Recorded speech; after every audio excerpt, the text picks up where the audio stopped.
Hola, buenas tardes a todos. Muchas gracias por haber venido a acompañarme aquí a esta pequeña charla entre amigos. Soy Marta Envit, colaboro en un programa de radio en Barcelona llamado Los Misterios nos miran. Empecé mi andadura en el misterio en otro programa llamado Años Luz, en radio y televisión. Y bueno, siempre me he considerado un amante de todos estos temas. Yo creo que el gen siempre lo hemos llevado dentro. Y bueno, por mucho que queramos desviarnos del camino, siempre hay algo que nos lleva hasta aquí. Agradezco sobre todo a divulgadores del misterio por haberme invitado de nuevo a venir aquí a dar una charla. Y bueno, últimamente pues estoy muy orgullosa porque me han publicado mi primer libro sobre un pequeño pueblo de aquí de Guadalajara al que le tengo mucho cariño y es como si hubiera nacido allí. Y bueno, por lo general, pues esa es mi pequeña presentación. Y si queréis, pues os voy a hablar esta tarde de un caso que se llama el caso Chiffré. Y bueno, supongo que mayoritariamente todos hemos oído historias sobre edificios oficiales a lo largo de nuestra piel de toro, en las cuales dicen que moran y se manifiestan ignotas presencias entre sus paredes. Podría ser el caso del que vamos a hablar esta tarde, pero no solamente del caso, sino de un personaje en concreto, mucho más allá de las creencias y de lo que se dice que pasa dentro de este edificio. Un edificio que está situado en la pequeña población de Arenys de Mar, en la provincia de Barcelona, y se mandó construir en el año 1744 para albergar un hospital para gente necesitada. Su artífice fue Josep Chiffré i Casas, quien había nacido en la pequeña población de Arenys de Mar en el año 1777. Como podemos ver, esta es una foto del edificio tal y como está en la actualidad. Podemos decir que Josep Chiffré fue un indiano. Un indiano es aquel que se va a hacer las Américas en busca de fortuna. Y quizás no se hubiera marchado nunca, o sí, si no hubiera sido porque su padre, también marinero de profesión, debido a la guerra contra Inglaterra, además de unos problemas, unas gestiones que no supo llevar muy bien, quedó arruinado. Entonces se marchó a Cádiz en busca de ver si podía solucionarlo, pero al poco tiempo murió y entonces la familia Chiffré, que estaba viviendo para una época determinada bastante holgadamente, pues empezó a vivir un poco mal. Entonces cuando Josep Chiffré tenía 21 años aproximadamente, en el 1798, pues decide volver quiere ir a Cuba, a La Habana, en busca de fortuna y así resarcirse un poco de lo que había pasado en la familia. Él llega a La Habana, empieza a trabajar en la fábrica de baúles y la cuestión es que al poco tiempo es recatado por su tío que le dice que vaya a trabajar a su fábrica de curtidos de pieles.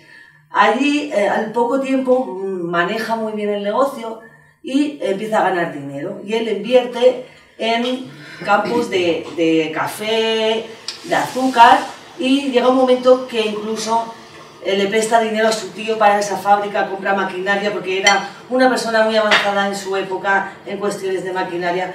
La cuestión es que hereda incluso esa fábrica, pero ya era inmensamente rico. Bueno, la cuestión es que Chiffré era una persona con muchas luces y muchas sombras a sus espaldas. Y podríamos decir que en el año 1800 y poco, en Cuba, teníamos que tener en cuenta que no estaba abolida la esclavitud. Entonces, los indianos y todo el mundo en general pudiente tenía a su cargo esclavos trabajando en sus empresas, en sus fábricas y en sus campos. La cuestión es que se ha especulado mucho si Josep Chiffré trató con ellos, pero eso es algo que no podemos aseverar porque dicen que nunca trató con ellos, decía que los trataba bastante bien, pero claro, tenemos que tener en cuenta que no estábamos en el siglo XXI, sino en una época que estas cuestiones eran normales. La cuestión es que decían pues, que tenían un poco de excentricidades, porque sí que les daba de comer. Y aparte, pues los días de fiesta les hacía colocarse una chaqueta y un sombrerito con las iniciales bordadas JX para que quedara bien claro quién era su amo o su dueño. La cuestión es que cuando los negocios de Cuba superan con creces a los... Perdón, cuando los negocios de Estados Unidos superan con creces a los de Cuba, decide marcharse hasta los Estados Unidos y seguir allí el negocio. La cosa es que allí se asocia con un hombre llamado Peter Harmon, que a pesar del nombre y el apellido era gallego. Y se asoció con él, entonces aparte de empresario, empezó a ser prestamista, banquero, y constructor, porque Peter Harmon, el gallego, era constructor y se encargaron de edificar diferentes edificios e inmuebles en la Gran Manzana de Nueva York. La cuestión es que allí los americanos, como son tan listos, pillan la onda de que Giffre tenía la exclusiva de la venta de pieles y empiezan a espabilar y a hacerle competencia. Ahí no es que se arruine, porque ese hombre no se ha arruinado nunca, porque era una máquina de hacer dinero, un hombre de negocios, que diríamos hoy en día. La cuestión es que se pone un poco enfermo, debido a esa crisis económica que él siente que tiene, y le cuida un amigo suyo, un banquero, llamado la familia llamado Thomas Downing. Thomas Downing era de origen irlandés, era miembro de la Orden de Orange, anticatólico, pero Josep Giffre era una persona sumamente religiosa y católica, pero está claro que tenía una mente liberal, porque no le importó no casarse con su hija, porque en agradecimiento a los cuidados que le habían dado, decidió casarse con la hija de Thomas Downing, que tenía 17 años, y Josep Giffre ya tenía 41. Con ella tienen a su único hijo, llamado Joselito, que sería el que heredaría toda la fortuna de Giffre. La cuestión es que, además de ser religioso, Josep Giffre también, una vez volvió a Barcelona, apoyó mucho los estudios de Maria Curie. Era un estudioso que tenía teorías como que, dependiendo la forma craneal y la fisonomía de las personas, podían determinar si estos podían tener rasgos de delincuentes o de otro tipo de cosas, cosa que en aquella época era revolucionario. Incluso dicen que llegaron a acusarle de hereje. Entonces, quiere decir que por un lado Josep Giffre tenía unas luces y otras sombras, ¿no? Pero sí es verdad que apoyó económicamente a Maria Curie y en todos sus estudios, y además apoyaba mucho que eran buenos los balnearios, que la higiene era muy importante, y cosas que en aquella época no se entendían bien, pero que realmente tenían su importancia. La cuestión es que aquí podemos ver una imagen, pero no la voy a pasar porque no me quiero adelantar. Bueno, este es Josep Giffre, os lo presento. Alguien que ha tomado mucho protagonismo en mi vida, la verdad. La cuestión es que todo el mundo, los indianos sobre todo, añoraban mucho su tierra, añoraban España, añoraban Cataluña, y ya de mayor, después de volver de Estados Unidos y de Cuba, bueno, su mujer, Judith, que creo que cabe mencionarlo, no quería vivir en Barcelona porque le parecía provincial. Ella prefería vivir en París con su hijo, Joselito, porque allí podía seguir acudiendo a fiestas de la alta burguesía, y como Josep Giffre no le gustaban ni las fiestas, ni la burguesía, ni nada. Era un poco austero, no le iban los lujos, y prefería juntarse con hombres de negocios como él, o con políticos que siempre tenían más influencia. La cuestión es que él vuelve a Barcelona en el año 1940, pero tenemos que tener en cuenta que ya era una persona mayor. La cuestión es que los indianos tenían una costumbre, y era que como eran tan sumamente ricos, mucho, es que la fortuna de Josep Giffre era absolutamente bestial. Resulta que él compra terrenos en Barcelona y decide construir varios edificios, que esta tarde pues, van a ser los protagonistas, sobre todo uno de ellos. Pero llega y compra un solar al lado del puerto de Barcelona, en el Paseo de Isabel II, y allí decide construir una vivienda de lujo con 100 pisos y agua corriente. Estamos hablando de 1840. Barcelona y en Madrid y en ningún sitio tenían agua corriente en los pisos. Aquello fue numeroso. Además, en su Arenys de Mar natal lo recibieron como un héroe y se le ofreció ser alcalde incluso de Barcelona, oferta que él declinó, pero sí que fue capitán honorario de los bomberos de Barcelona. Pero fue por una simple razón. Josep Xifré había estado viviendo en Nueva York, en Cuba, en París. Todo en cuanto a maquinaria estaba mucho más avanzado que en España y había comprado una bomba de agua para apagar incendios. Entonces los bomberos lo que hacían era pedirle la bomba a Josep Xifré cada vez que tenían que apagar un incendio. La cuestión es que él decide construir estos pisos y hoy día alberga, no sé si lo conoceréis, el restaurante Las Siete Puertas. La cuestión es que tiene una simbología en su fachada que indican, o muchos les ha hecho creer que Josep Xifré estaba relacionado con la masonería y era masón. Yo tengo que discernir un poquito en esto, pero bueno, os explicaré mis motivos. Él se relacionaba con masones. ¿Por qué? Porque en Nueva York su círculo era de masones. En París también, en Cuba también. Pero en España, hasta el 1868, la masonería estaba prohibida. Entonces es un dato que muchos no tienen en cuenta. Él seguía esas corrientes, pero al regresar a España se cree que esas corrientes las dejó de seguir. Este es el edificio cuando fue construido. Imaginaros ahora, esta es una fotografía de aquella época, ahora esto está que no se puede, vamos, ni comparar, ¿no? Pero quiero pararme un poquito en lo que es la fachada de este edificio llamado los porches del Xifré, porque hay significativos elementos que nos hacen pensar, o os han hecho pensar, como he dicho, en la masonería. Realmente lo que quiso personalmente Xifré que quedara reflejado en este edificio era su vida. ¿Y qué era su vida? Su vida había sido los barcos, su vida había sido la mar, había sido las Américas. Entonces nos podemos encontrar unos medallones como este dedicados a los descubridores del Nuevo Mundo. Podemos encontrar a Magallanes, podemos encontrar a Colón, podemos encontrar a Pizarro y un largo etcétera. Además, también esta fotografía que podemos observar, el caduceo de Hermes, también hace pensar que estaba relacionado con la alquimia. Claro, que se relacionó, dicen que con Fulcanelli. Claro que tenía otro nombre, porque Fulcanelli... Pero claro, no hay documentación, pero él estaba muy interesado en todas las... a pesar de lo religioso, por otro lado, tenía una mente bastante abierta.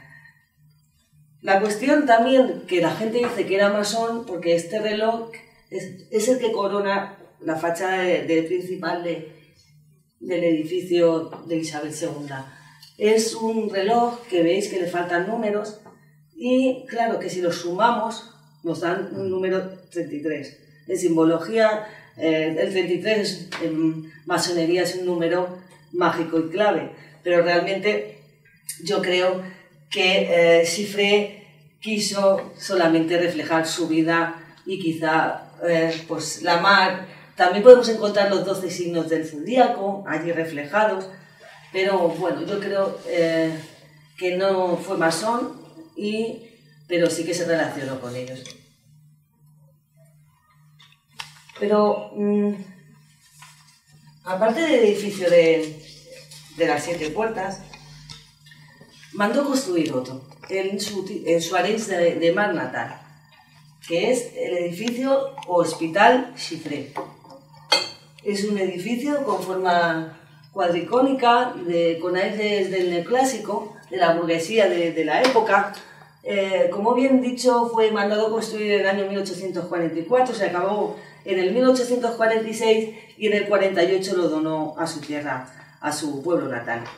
La cuestión es que este edificio alberga una planta baja y 2 plantas superiores. Tenía 25 camas para la gente que lo necesitara, varias aulas y se ha dicho que nunca llegó a ser un hospital, pero sí que lo llegó a ser. Lo que pasa es que al morir él, que murió en el año 1856, su hijo decidió que es por la envergadura. Imaginaros que Arenys de Mar es una población bastante pequeña, costera de Barcelona, pero no deja de ser un pueblecito. Este edificio en su época era un palacio, porque imaginaros que todo eran conreos, que todo eran huertos, dijéramos, pescadores, era un pueblo de pescadores y de ultramar, entonces esto era como un palacio. Él compra las tierras primero y luego dicen que participa también en los planos porque este hombre se atrevía absolutamente con todo. Cabe mencionar que en la azotea del edificio había unas figuras que también podían habernos dado una pista si realmente Xifré seguía la onda de los masones, pero el paso del tiempo hizo que bueno, pues el tipo de material utilizado se deterioró por el clima, por el tiempo, y fueron sustituidas. Aquí podemos encontrar las iniciales también de Josep Xifré. Pero quizá lo que hace más significativo de este edificio hoy en día son oficinas municipales, es decir, cualquier ciudadano puede acudir a hacer cualquier gestión administrativa porque el edificio, la primera planta se encuentra abierta, la segunda no, pero la primera se puede visitar. Lo curioso es que 6 años después de su muerte, su hijo decide crear un mausoleo y una capilla en honor a su padre y depositar los restos en esa capilla y en ese mausoleo que encarga al escultor parisino Charles Gumery, y es donde descansa desde entonces. Luego, aparte de la capilla, hay un dato muy curioso, y es que, aparte está la cripta de Xifré, y un túnel de unos 60 metros aproximadamente, que es donde, dijéramos, comunicaba el edificio de Xifré con uno más pequeño, que era un convento, donde las monjitas estaban allí también al cargo de Josep Xifré y del edificio, y se comunica pues bajo de tierra. Yo creo que también se utilizaba para el contrabando, el comercio, etcétera, en aquella época. La cuestión es que es un sitio bastante angosto, oscuro, húmedo y bastante impresionante. La cuestión es que un día yo me acerco a Arenys de Mar porque tenía que hacer un pequeño artículo sobre otra cuestión, y entonces es cuando me encuentro. Yo no creo en las casualidades, yo sé que esto suena muy típico, muy tópico, pero no creo nunca en las casualidades. Yo creo que las cosas están como muy predestinadas, ¿no? La cuestión es que entrevisté a una jovencita pareja que estaban sentada en un banco y bueno, pues era otra cuestión. Y yo ya me iba, me despedía de ellos y me dijeron, no te vayas, porque para Edificio Encantado, ese que tienes ahí a 200 metros. Y yo dije, ¿me estás hablando a mí? Bueno, la cuestión es que yo no pude más que evitar acercarme. Cuando yo subí estas escaleras y me encontré con este edificio, algo me dijo, no te vayas de aquí hasta que no averigües qué es lo que está ocurriendo. Además, esa chica me dijo, el edificio está encantado y así seguirá, porque dicen que su fantasma vaga y se manifiesta hasta que no se cumpla la última voluntad del mecenas. Bueno, pues yo quedé muy sorprendida realmente. Entonces, cuando me empezaron a hablar de que había numerosos testigos en el pueblecito de Arenys de Mar que habían vivido o decían haber vivido hechos que se escapaban un poco a toda la razón y la lógica. Y uno de ellos había experimentado algo bajo ese túnel. La cuestión es que, bueno, yo tardé 3 meses en poder hablar con esa persona y con muchas otras más, porque siempre está el miedo al desprestigio de las personas que dicen que han tenido una experiencia de índole extraña, el miedo, y más en una población pequeña, al qué pensarán de esa persona y si pues a lo mejor no está en su sano juicio porque es lo primero que suelen pensar. Entonces, por el miedo a que dirán, muchas veces se calla. La cuestión es que nuestro protagonista, bueno, aquí me voy a parar, voy a hacer un inciso, porque esta es, como se ha hablado de la capilla de Julius Chiffre, esta es la capilla, pues quizá pues, a principios del 1900 pudiera ser. Entonces aquí está el mausoleo de Charles Gumery y debajo está la cripta. Quiero enseñaros cómo está hoy día. Evidentemente el edificio ha tenido muchísimos cambios y muchísimas reformas. Aquí es donde está la cripta. Para bajar, evidentemente está cerrada, necesitas un permiso especial para poder ver un ataúd y los restos mortales de Julius Chiffre. Espera, voy a mirar. Esta es una imagen en la cual se puede observar mucho mejor la foto que habéis visto de Julius Chiffre, pues un poco tiene que ver con la imagen de un anciano, ¿no?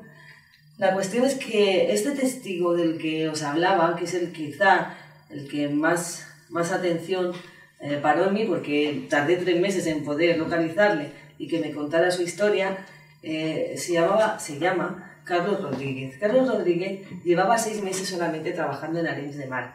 Era una persona argentina que no conocía nada de Arenys de Mar. Él empieza a trabajar como brigada del ayuntamiento de mantenimiento y entonces una mañana de diciembre le dicen tanto a él como a su compañero que vayan hasta el túnel del edificio Chiffre porque allí se hace la fiesta de los indianos, es decir, a toda esta gente que se fue a las Américas, pues una vez al año se hace una fiesta especial. Entonces, con motivo de esto, lo mandan a trabajar dentro de este túnel,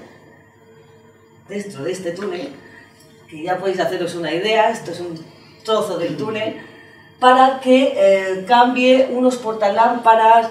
En esos momentos había llovido muchísimo, están muy cerca del mar. Allí tú entras y tocas las paredes y tocas hasta sal. La cuestión es que decía que había muchos charcos en el suelo, que era muy difícil de trabajar y encima su compañero no sabe por qué, que luego supo el por qué, lo deja solo. Entonces Carlos está manipulando los cables con la atención puesta en no electrocutarse, cuando de pronto dice ver unos zapatos que le llaman considerablemente la atención, porque le parecen sumamente nuevos, aunque algo antiguos. Él pensando, porque no sé si os lo he comentado, este convento hoy día es un geriátrico municipal, y ahí hay trabajadoras, enfermeras, ancianos que viven. La cuestión es que solo se puede entrar por la zona del geriátrico al túnel. Él está trabajando y le pregunta, hola, buenos días, le dice, hola, buenos días. Entonces no tiene ninguna respuesta y él sigue a lo suyo. Y entonces mira un poco más hacia arriba, estando agachado, y puede observar unos pantalones de lana, pero la urdimbre también le resulta como muy extraña, muy antigua. Y entonces le dice, oiga, usted no sabe que aquí no puede estar, pensando que era un anciano, porque los ancianos pues quieren mirar cómo trabajan, etc. Entonces ahí pensó, este hombre no ha hecho ningún ruido al llegar. Algo que ya le extraña un poco, pero bueno, siguió a lo suyo. La cuestión es que ve una levita 3/4. Yo no sé si os acordáis de la foto, de Chiffre. Bueno, veis un poco la vestimenta de aquella época. La cuestión es que él ve esa levita también de lana, muy antigua, y le pareció que ese hombre había salido de un museo. Dice que vio una capa o una especie de sombrero capucha, pero el rostro no pudo llegar a verlo. Entonces, él, en el momento de decir, bueno, esto ya no me cuadra, yo no estoy escuchando respirar a esta persona, hay charcos en el suelo y no parece que chapotee. Bueno, en el momento que él se levanta para ver quién era esa persona, no hay nadie. Esto duró como aproximadamente unos 10 minutos, la presencia que estaba él mirando mientras trabajaba. La cuestión es que sale a la cocina del geriátrico y pregunta a las enfermeras si han visto a alguna persona salir por esa parte del túnel. le dicen que evidentemente aquello no puede estar abierto a todo el mundo, ni puede entrar todo el mundo, y bueno, yo como testigo del lugar, pues tiene una puerta que también cierran un poquito. La cuestión es que él se queda un poco extrañado y de repente aparece el compañero este que había desaparecido, ¿no?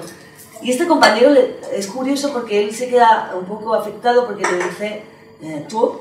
¿Te ha pasado algo aquí? Y él dice, bueno, no, sí, no, duda un poco porque él tiene también un razonamiento lógico y me van a tachar, voy a perder credibilidad y no quiero perder un trabajo si yo digo que he vivido esto. La cuestión es que por circunstancias, cuando acaban el trabajo, él le cuenta a su compañero lo que ha vivido y él entonces es cuando le cuenta la historia de José Xifré, quién fue Xifré, y le dicen que la leyenda o lo que se cuenta en el pueblo es que José Xifré no descansa y vaga y se manifiesta en su edificio hasta que no se lleve a cabo su última voluntad. La cuestión es que a los pocos días es llamado por su jefe del ayuntamiento, en un pequeño pueblo, imaginaros cómo corre la noticia como la pólvora, y Carlos es llamado a Radio Arenys, a la radio del pueblo, para que cuente un poco pues, aquello que había vivido dentro del túnel. Y es cuando de pronto le dice cómo iba vestido, cuando le dicen, bueno, aquí es donde vio Carlos, dice Carlos que vio a la supuesta presencia. La cuestión es que de pronto alguien de la radio, cuando acaba de relatar lo que le pasa, saca una pequeña foto en blanco y negro, que es la que habéis podido observar de José Xifré. Bueno, quería hacer otro inciso porque esto es una recreación de Carlos trabajando en el túnel, realizada por Cuarto Milenio, que se desplazó allí pues para... Bueno, le hice llegar el caso, se interesaron por él y mandaron a un equipo en el cual estuvimos trabajando un par de días en la población y en el edificio Xifré. Y esta pues es un momento porque, bueno, yo creo que me estoy adelantando, me vais a disculpar, Quizá quiero hablar tanto y abarcar tanto que me salta un poco de tiempo. Bueno, la cuestión es que le enseñan una foto en Radio Arenys a Carlos Rodríguez y es cuando reconoce esa foto como el personaje que él vio dentro del túnel. Y bueno, pues estamos, lo que he dicho antes, estamos acostumbrados a edificios oficiales, fantasmas, apariciones, pero es que en este caso se sabe quién fue esa posible presencia que tuvo delante Carlos Rodríguez. Él la identificó como a José Xifré. El asunto es que, bueno, él fue despedido, le trajo muchísimos problemas, es esto algo que no suelo comentar, le afectó muchísimo en su vida porque perdió el trabajo, e incluso luego volvió, hizo oposiciones y bueno, tuvo muchos problemas Carlos. Y bueno, pues cuando el equipo de Cuarto Milenio me dice que va a venir a grabar y quiere entrevistar no solamente a Carlos, porque bueno, no os he dicho, pero aquí hasta el gobierno, hasta los políticos, dentro de este edificio, han vivido cosas también que para ellos no son normales. Yo no puedo decir si fue una sugestión colectiva, pero es muy curioso que no te encuentres a una persona, que tardes mucho tiempo en encontrarlas, pero cuando se deciden y te lo cuentan, entonces es cuando te sorprende el gran número de personas que dicen que en este edificio pasan cosas. Por ejemplo, podríamos nombrar a una regidora del Ayuntamiento de Arenys de Mar que fue a hacer una reunión con unas mujeres, allí también se hacen talleres y se utilizan pues, las salas. La primera planta, como he dicho, creo que debo tener la foto, sí. Esta es la primera planta del edificio. Tenemos que tener en cuenta que ahora, al estar restaurado, todo esto son oficinas, pero tienen una puerta de cristal. Es decir, el administrativo que está trabajando dentro puede mirar y ver ese pasillo. Pues en numerosas ocasiones dicen ver sombras que pasan a una gran velocidad y entonces cuando se asoman no observan absolutamente a nadie. Las ambulancias tienen la base también en este edificio y un técnico sanitario me llegó a explicar que las bajadas de temperatura allí, en un momento determinado, sin ningún motivo, de las bajadas, dice que al subir las escaleras pudo notar la sensación de que algo muy frío le traspasaba. Eva es otra de las personas que trabajan en esta primera planta de edificio y un día tuvo que bajar a la capilla que hemos podido ver en las fotografías, a depositar unas flores en la capilla de Josep Xifré con motivo de una fiesta floral en la población. La cuestión es que hay que abrir con llave porque esto está cerrado y cuando lo introdujo la llave pudo observar como dos sombras se giraban. Esta chica salió inmediatamente huyendo de allí y no quiso bajar más. Es decir, que la regidora que os comentaba fue a dejar unas cosas al final de este pasillo a uno de los despachos y sus compañeras habían bajado las escaleras y la esperaban abajo. Cuando de pronto sintió unos golpes muy cerca de ella y se asustó, intentó abrir la puerta, la llave no giraba porque eso es muy común en el edificio Xifré. Y os lo puedo decir porque yo he intentado abrir la puerta de la capilla con la llave y a mí no se me abrió la puerta y pensé que me habían dado una llave equivocada. Cuando me dijeron, no, es que aquí se abren cuando quieren o se cierran cuando quieren. Bueno, eso ya no lo sé. La cuestión es que Maribel, que así se llama la regidora, salió corriendo cuando pudo abrir la puerta y le pareció unas ramas chocando contra los cristales. Como podéis ver, en esta parte del edificio no hay ventanas y menos árboles, ¿no? La cuestión es que ella pensó en Josep Xifré. Es muy extraño, porque tú puedes creer o no puedes creer, pero los que no creen se encomiendan a Josep Xifré. ¿Qué quería Josep Xifré en vida? ¿Cuál era su voluntad? Que el edificio fuera un lugar para gente necesitada, un hospital para aquellos que lo necesitasen.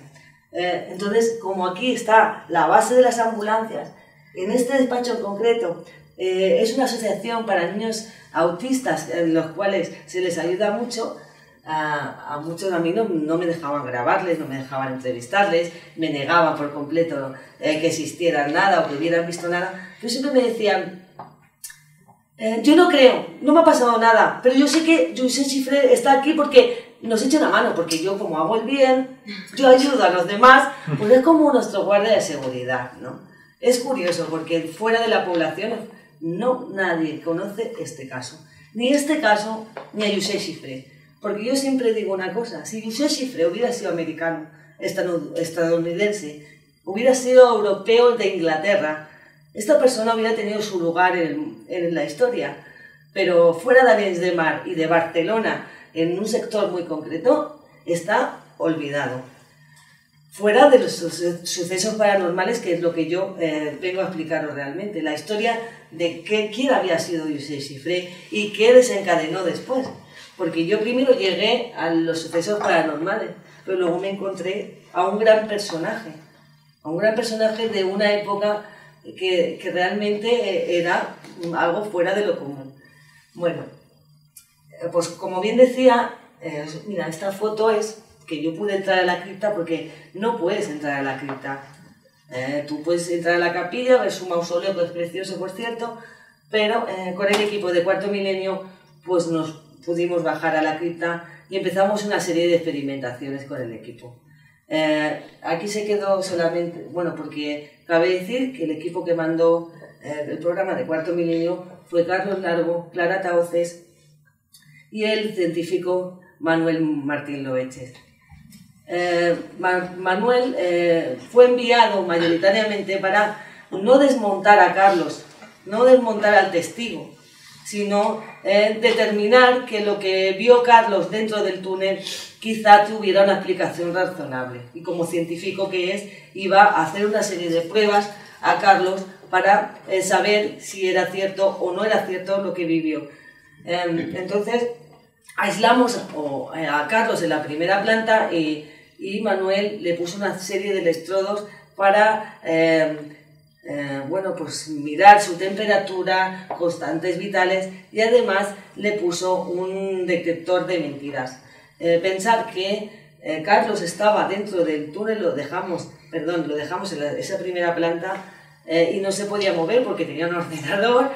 Y bueno, transcurría la noche muy tranquila, realmente aquello parecía que allí no había nada. Cuando nos vamos después a la 1 de las 12 de la noche, 1 de la madrugada, nos trasladamos al edificio del convento, de lo que había sido el convento, para entrar dentro del túnel y dejar a Carlos solo de nuevo dentro del túnel Chifré para ver qué experimentaba y si realmente podía volver de nuevo a tener algún tipo de visión. Carlos me confesó días antes, me dijo: Marta, tú envíame a quien quieras, pero yo estoy tranquilo, sabes cómo soy, no me va a afectar y no creo que vaya a haber nada, así que a lo mejor te chafo. Digo: no, a mí no me chafas nada, tú tienes que ser como tú eres.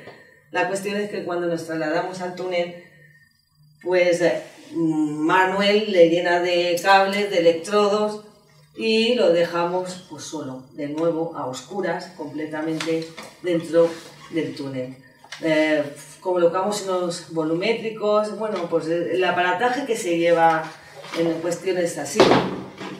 Y a los pocos minutos es cuando, perdón, porque ahora no sé, aquí, perdón, es cuando Carlos tenía unos walkies y empieza a comunicarnos que qué hacíamos dentro del túnel.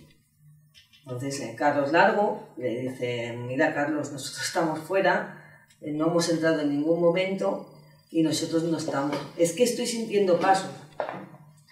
Pues nosotros no somos. Entonces llegó un momento que pensó realmente que le estábamos tomando el pelo y Carlos empezó no a insultarnos, pero por favor, parad ya porque me estoy enfadando y ya está bien de que me toméis el pelo.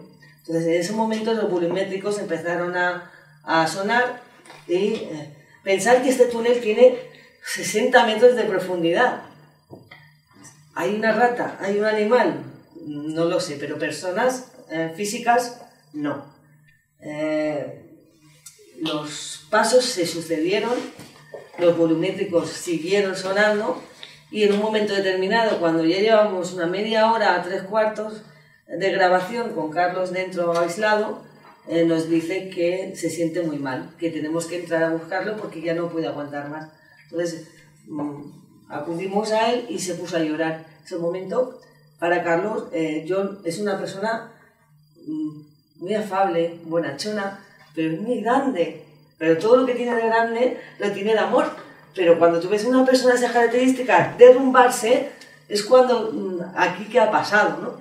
Carlos dijo: estoy muy triste, siento mucha tristeza, quiero salir de aquí ya. Entonces nos acompañó su mujer y Elvira pues le dio un abrazo, todos le dimos un abrazo y salimos de ese túnel. La cuestión es que tanto Carlos Largo, Clara Tahoces y el cámara Marcos Macarro y Carlos Rodríguez escucharon esos pasos. Yo no escuché esos pasos, pero también estaba allí, pero yo no los escuché. La cuestión es que eso ocurrió allí dentro.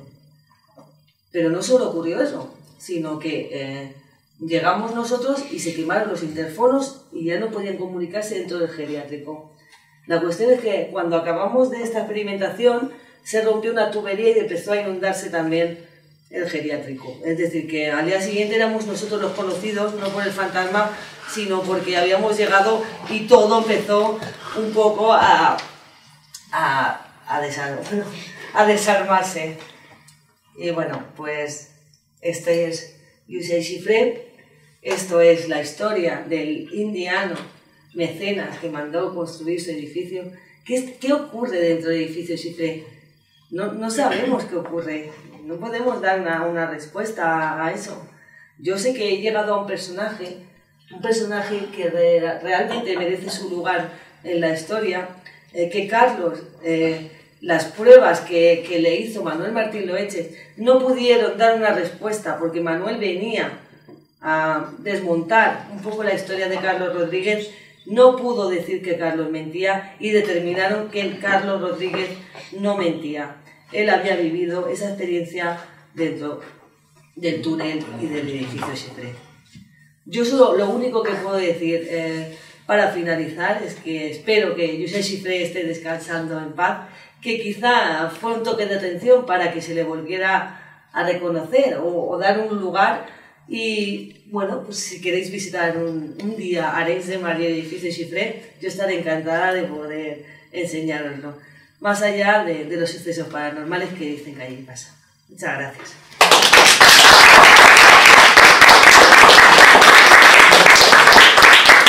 Y ahora, eso sí, si que tenéis alguna pregunta o alguna cuestión que hacerme, yo encantada. Si os puedo responder. Sí, yo tengo una. Sí. Que si realmente están cumpliendo el deseo del mecenas, entonces debería haber desaparecido ya, ¿no? Porque si realmente ayudan a la gente, o es porque no se utiliza para lo que eso, no se utiliza exclusivamente para lo que se construyó. Pero realmente veía que es pequeño el pueblo, que ¿a quién pensaba? Hubo una epidemia, que esto no lo he dicho, una epidemia de cólera en aquella época, y se redujo un montón, un tanto por ciento muy elevado de la población, precisamente por la enfermedad, por la epidemia de cólera, y él se prometió que en su pueblo natal no quería volver a ver morir a la gente. Y como él en su infancia, después de morir su padre, vivieron muy precariamente, eso siempre lo tuvo muy encima. También hay que mencionar que pues, su padre dejó muchas deudas, él enseguida, en cuanto pudo, pagó esas deudas, y es algo que siempre llevó también en la mochila. Es decir, que sí que hay una asociación de niños altruistas con autismo. Sí que hay la base de las ambulancias, que si hay una urgencia salen del edificio a atender a gente. Pero realmente también toda la primera planta mayoritariamente son oficinas, que también comentan que puertas que se abren solas, que se cierran solas, que la de la limpieza trabaja a altas horas de la madrugada sola allí, que dice que cuando empiezan a apagarse las luces o a encenderse las luces o a abrirse las puertas, ya piensa que es el Josep Xifré quien está allí. Se lo ha tomado como, vale, estás aquí, pues coge la escoba y échame una mano, por lo menos. Pero yo creo que es por salud mental, más que nada, porque si quieres conservar tu puesto de trabajo, pues tienes que hacerte un poco, pues ayúdame, que yo aquí no quiero vagos, por ejemplo, ¿no? Quiero decir que esa chica se lo toma con bastante buen humor, pero mayoritariamente lo de las puertas les llama mucho la atención a la gente. Eso dicen. ¿Ha mejorado la vida de Carlos después del programa? Pues eso es lo que mayoritariamente, bueno, no lo quería contar, pero te lo he comentado fuera y creo que es algo a resaltar, porque Carlos Rodríguez ha tenido muchos cambios desde ese día que se quedó solo en el túnel, y es que su mujer me llamó un poco asustada la semana pasada. Y bueno, pensar que esto lo grabamos en octubre, este programa lo grabamos en octubre, se emitió en noviembre y ha pasado unos mesecitos, ¿eh? Pues Elvira, su mujer, me llamó un poco asustada, dice que también se puso en contacto con Carlos Largo del programa Cuarto Milenio y le dijo que evidentemente no podía ayudarle porque es algo extraño, porque dice que es meterse en la cama y de pronto dice que sabe, le vienen flashes del futuro, del pasado y del presente de las personas. Y dice que empezó a hablarle de la infancia de su mujer, cosa que ella, no todo el mundo cuenta exclusivamente toda la infancia de las personas. Dice que le ha dicho cosas que no tiene por qué saber en absoluto, y cosas de su madre, vive en Argentina, la madre de Carlos. Dice que coge el teléfono y antes de que ella le cuente algo, dice que empieza esto, lo otro y tal. Ella está asustada, dicen que han ido al médico, que a Carlos le han hecho un escáner cerebral por si tenía algún tipo de tumor, alguna cosa que estuviera afectando, y el médico ha descartado cualquier lesión cerebral en Carlos. Es algo que le tiene un poco preocupado, pero vamos, que yo, si quedo algún día a tomar café, espero que no me cuente nada, porque realmente su mujer está un poco hasta qué está ocurriendo, y los médicos no le dan una explicación, no lo sabemos. Es como si algo dentro de él se hubiera despertado con mayor intensidad y ahora tiene el don más desarrollado y puede, no sé, le llegan flashes de cosas del futuro. Y ¿Pero habéis confirmado algo? ¿Habéis hecho algún estudio? Simplemente lo que ha dicho su mujer. No, solamente porque ya te digo que esto fue la semana pasada cuando ella me lo comentó por teléfono y me ha dicho que es que han ido al médico y el médico ha descartado que tuviera cualquier lesión. Entonces no puede darle una respuesta a eso que le está ocurriendo. Sí, claro, sí, la mujer también puede estar sugestionada, es que eso... Pues probablemente. Exagera un poco, porque suele ser normal en esos casos, aunque tenga algo de realidad, aunque en el supuesto caso, que yo soy muy... Para eso, en el supuesto caso que tuviese algún tipo de percepción sensorial, ¿sí? Que muchas veces no lo tienen, que simplemente son exageraciones, siempre se tiende a exagerar en el núcleo familiar. Claro, también yo lo he contado... Y más después de una experiencia...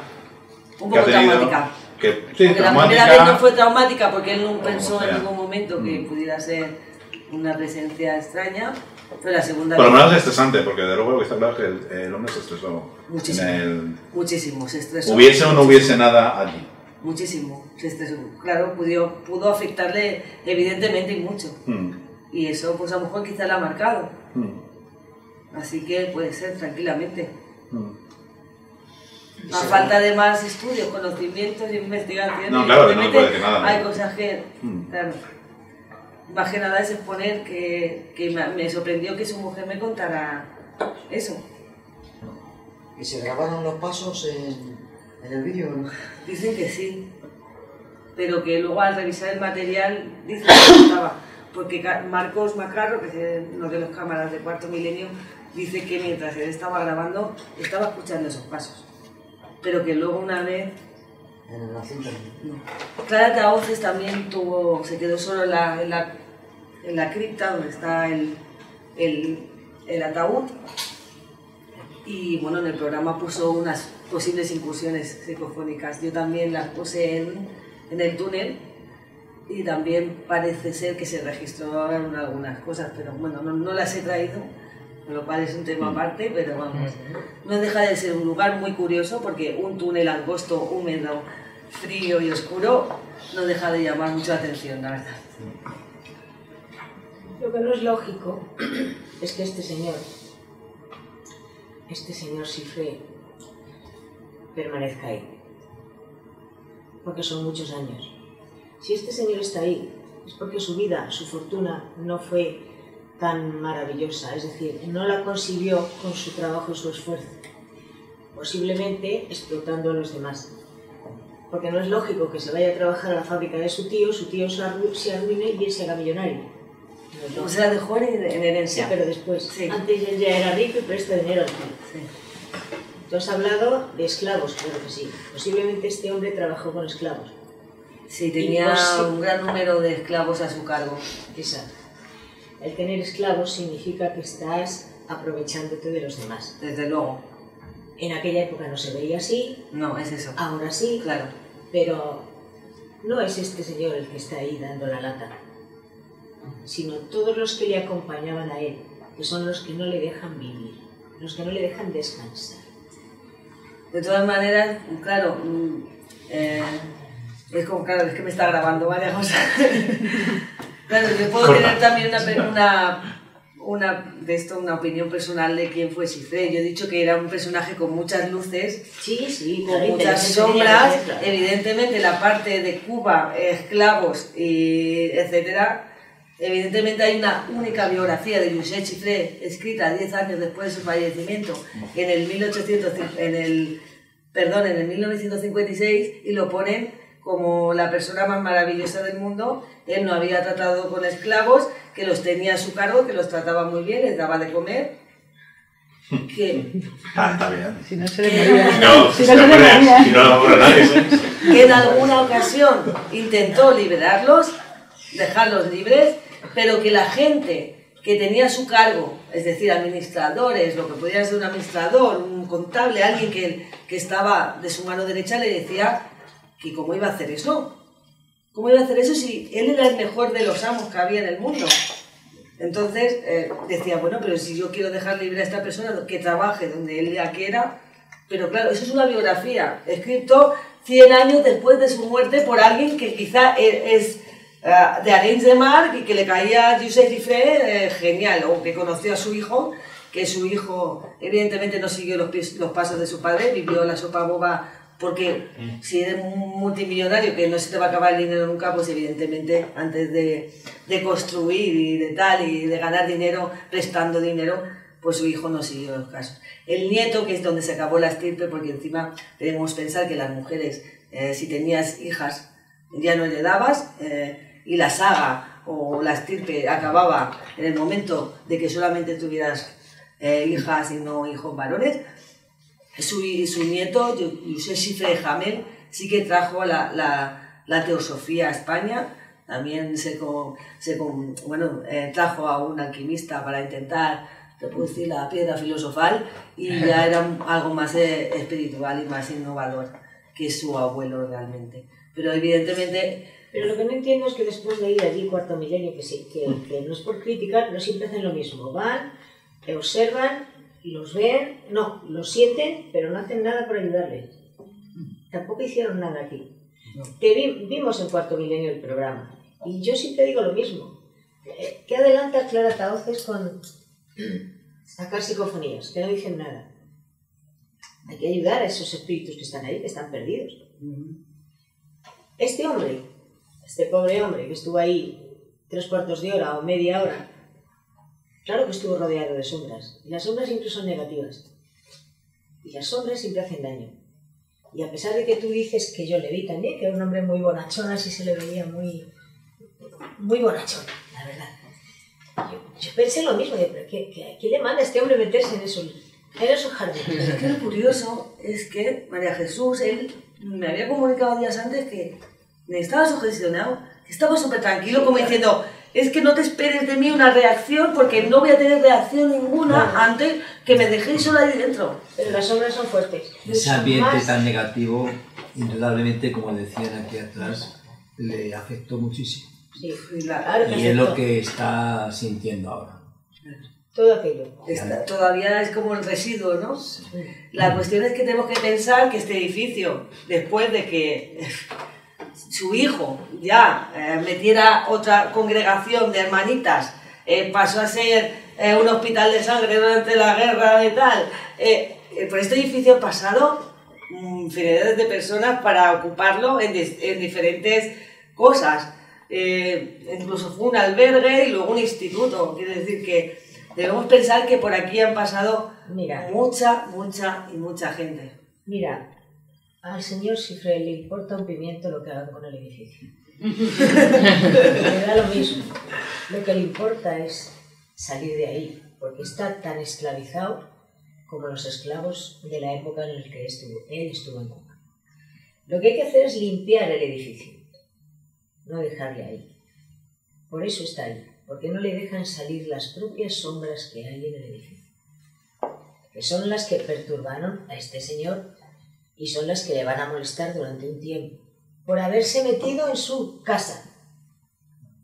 Es decir, yo voy a tu casa, te la desorganizo y tú te enfadas, pero yo sigo desorganizándotela y llegará un momento en que me dirán, vete a la calle bonita, que esta es mi casa, ¿no?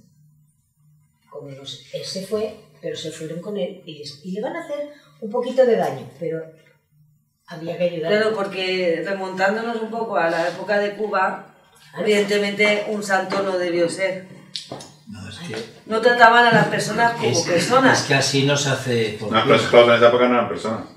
Claro, por eso he dicho que ahora estamos en el siglo XXI, que gracias a Dios tenemos una mentalidad más avanzada y todo gracias a Dios hemos avanzado y evolucionado, pero en aquella época era como el pan de cada día. Marta, ¿y hay algún testimonio más aparte del señor de Carlos? Pues Carlos, la regidora de no de sombras, sino de algo un poco más... ¿Alguna experiencia como la que tuvo Carlos? ¿Hay alguien más que...? No. ¿Y hay alguien que haya investigado antes del Cuarto Milenio? Marta. Marta. ¿Y después? ¿Perdón? Marta, la que ha investigado. Pensar que yo empecé con este caso en el 2012, Pero quiero decir, me refiero a ir a hacer pruebas y... Nadie. En Arenys viven, que tienen su fantasma, están contentos con su fantasma, pero es hermético. Salte de Arenys de Mar, que no vas a escuchar nada del fantasma. Evidentemente ahora sí, pero antes no. Pero a ellos, aparte de este hombre, aparte de Carlos, a ellos tampoco les molesta mucho, ¿no? Porque es eso. No, pues pueden ver eso, sombras que se cruzan, puertas que se abren y se cierran solas, luces que se encienden. Y bueno, ya una llamada de atención, como le hicieron a la regidora pegando golpes a escasos centímetros de ella, pero realmente parece que no tienen intención de molestar a los trabajadores, porque tampoco dicen que son todos los días, ojo, que es de vez en cuando. Siempre que hay alguien solo, en un edificio grande, con la sugestión que eso tiene. Claro. Es que hay que verlo todo. Evidentemente. Hombre. O en un túnel oscuro. Es que un túnel oscuro de esas características. Evidentemente, cuando Eva dice que vio 2 sombras, si es Cifre, ¿quién más hay? Por ejemplo, pues no es por pensar, no porque sea así, ojo, Pero es que en un edificio tan grande... Por ejemplo, yo no sé, yo puse la grabadora y bueno, pues no sale una voz, sale... Yo no las he traído porque no es una prueba, eso no es una prueba. Nosotros, a ver cómo decirlo, no es algo, eso no te está diciendo que haya nada, pero sale más de una voz, masculina, femenina y de diversas índoles. Yo no sé qué mente había ahí, pero mi grabadora se quedó ahí, yo me fui, no lo sé. No lo sé, es un caso curioso. Pero bueno, no nos van a hacer caso, María Jesús. ¿Tú crees que alguien que vaya allí, oiga, que vengo a limpiar el edificio? No, pues si ya tengo yo a la mujer de la limpieza que pasa la fregona, ¿no? Sí, pero claro, sí, no es pero ese, yo lo entiendo, no yo te entiendo, claro. Pero Pero ellos se lo van a tomar así. Pero es que van a estar ahí las sombras siempre. Y van a estar molestando siempre. Y está durante el día, no solo por la noche. Lo que ocurre es que durante el día hay demasiada gente. Claro. Y no se aprecian. Se aprecian cuando te quedas sola, que ya lo sabes, que tienes miedo, que estás sugestionada, bajar la vibración, ¡plaf! Y se aprovechan de tu baja vibración. Si tú estás a tus cosas y a tus... Vamos, no pueden hacerte nada. Pero allí hay gente que tiene miedo, porque cuando yo pedí la llave, porque claro, yo aquí lo convertí en mi segunda casa. Prácticamente estaba más en Arenys que en mi casa de Barcelona. Y yo pasaba muchísimas horas allí en la medida de que me era posible, y yo le dije, déjame, vamos abajo, enséñame la capilla, quiero entrar a la capilla, tampoco estaba pidiendo nada raro. Esta chica no quería bajar, ya eso para empezar. Entonces yo dije, que no pasa nada, mujer. Entonces ella metió la llave y yo la vi nerviosa. No puedo. No, déjame probar a mí. Yo no pude, no me giraba a la izquierda y a la derecha la llave. Entonces me empecé a reír. Digo, esto es lo que dicen, el sondeo, esto es lo que dicen que no se abren las puertas, ¿no? Entonces la chica se echó para atrás. Se echó para atrás como para irse. Yo la entendía, pero yo no tenía miedo. Yo digo, ¿por qué no puedo abrir? Porque no quieren que les moleste. Pero era como, si esta es la llave, ¿por qué no se abre la llave, no? ¿Cuántos años tienen las puertas, por curiosidad? No son del 1800. Vale, digo, si son del 1800, digo, igual es que no es algo normal. No son pero intuyo que sean antiguas y también eso... Bueno, sí, pero del 19 no, del siglo XIX. Del siglo XX, pero a lo mejor hace 50, 60 años. Bueno, eso es posible. Pero ¿desde cuándo se oyen los ruidos y todo eso? ¿Desde antes de Carlos o...? Sí. Esto viene ya, la leyenda está desde tiempos perpetuos, vamos, desde yo creo que su hijo dijo, ahora ya no quiero que sea un hospital, ahora quiero que venga la congregación de monjitas y no se quede en clase a los niños. Yo creo que está perpetuamente allí, la leyenda sobre que José Cifre está por allí. Entonces la gente se supone que la ha podido ver. No es de Carlos, es decir, que hay mucha gente que probablemente ha vivido cosas, pero que no las cuenta. Pero aparte de eso, allí ha muerto gente. ¿Era un hospital? Sí, era un hospital. Sí, un hospital de sangre sobre la guerra civil. Quiero decir que la imagen podía ser muy dantesca, con gente muy herida, gente que a lo mejor se suicidaba tranquilamente. Sí. Es decir, que hay que pensar que lleva 100 años o 80 años que han pasado infinidades de personas porque se ha utilizado para muchas y diversas épocas y situaciones. Entonces, y se han quedado allí. Y se han quedado, por ejemplo. Ahora, claro, ¿a quién se lo atribuyen? Pues al mecenas que mandó construir el hospital. Bueno. Y Carlos Rodríguez vio en esta persona, creyó identificar a José Xifré con la persona de la fotografía y con la que había visto en el cine. Ahora, no lo sé, no lo sabemos, porque no la ha vuelto a ver.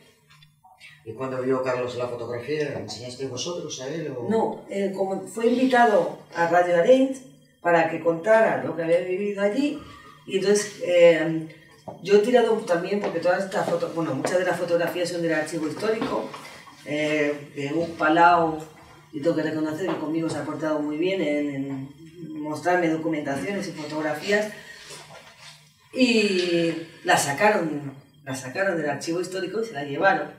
Claro, también podemos pensar, claro, es que te lo están metiendo en los morros, ¿no? Es decir, ¿tú vistes esto? ¿No? Pero él dijo que sí, claro. Claro, yo lo que he dicho antes, cuando tú entrevistas a alguien, hablas con alguien, charlas con alguien, que te está depositando la confianza, su confianza y su cariño en contarte algo que es íntimo y personal. A mí, Carlos, me pareció que era una persona muy cabal, muy común, y que realmente al tiempo volví a preguntarle lo mismo, transcurrido un tiempo determinado, y cuando no te cambia ni un punto ni una coma, no tiene por qué estar mintiendo. De hecho, no ganaba absolutamente nada.